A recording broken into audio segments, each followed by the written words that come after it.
Hey guys, this is Lacey, Lady Barber, and I'm going to share with you some hot tips on cutting your own hair. The first thing you want to do is make sure you gather all your supplies. So you'll need your clipper, trimmer, guards, a comb, and of course a mirror so that you can see the back and side of your head. Before starting, make sure you wash and dry your hair. You'll want to make sure that your hair is free of product so that it won't bog down your clipper.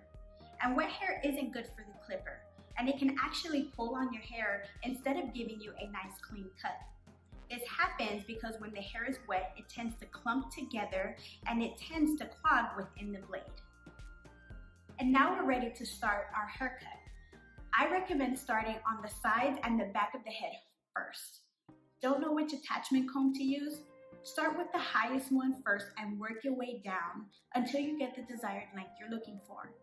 As a general rule of thumb, anything from a finger length and above, you can start with a number 5. If you want shorter length, work your way down from a number 4. Now, the number 3 attachment comb is the shortest length that you can use before starting to see the scalp. So use these recommendations when trying to figure out the length that you're looking for on the sides and back of your head. Okay.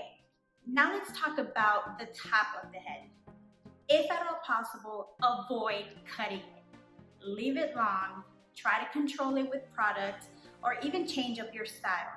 If you must cut it, my recommendation would be to stay away from scissors. Scissors can be sharp and dangerous to handle. It takes years of practice and discipline to be able to handle your scissors safely and prevent you from cutting your knuckles.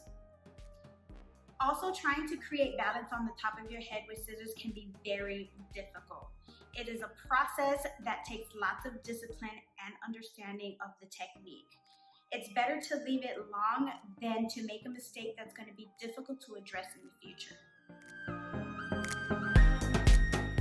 To follow a guide on how high you should go on the sides and the back of your head, you'll want to put your hand against the head at the height you want your hair to be, and simply cut to that point. This will stop you from cutting too much by mistake.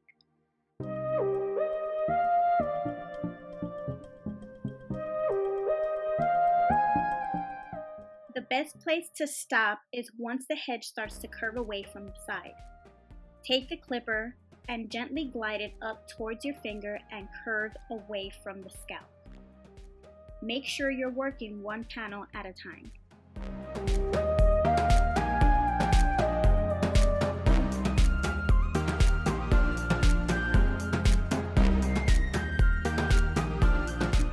When cutting the back of your head, make sure you're facing away from the mirror and use a handheld mirror so that you can see the back of your neck.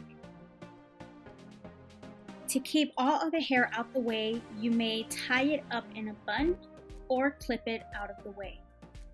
When working the hairline, take the trimmer and follow the natural hairline as opposed to creating a brand new line.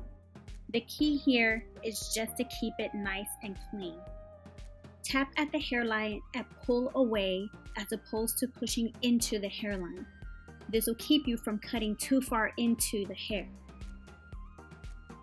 Use the trimmer to clean the sideburn by pressing it flush against the skin at the height that you want it. You can also clean any unwanted hairs along the face. Use an electric shaver to get a nice, smooth finish.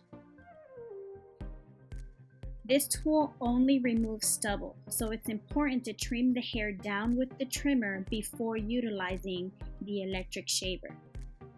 You may also use it to clean up around the beard line or remove any facial hair.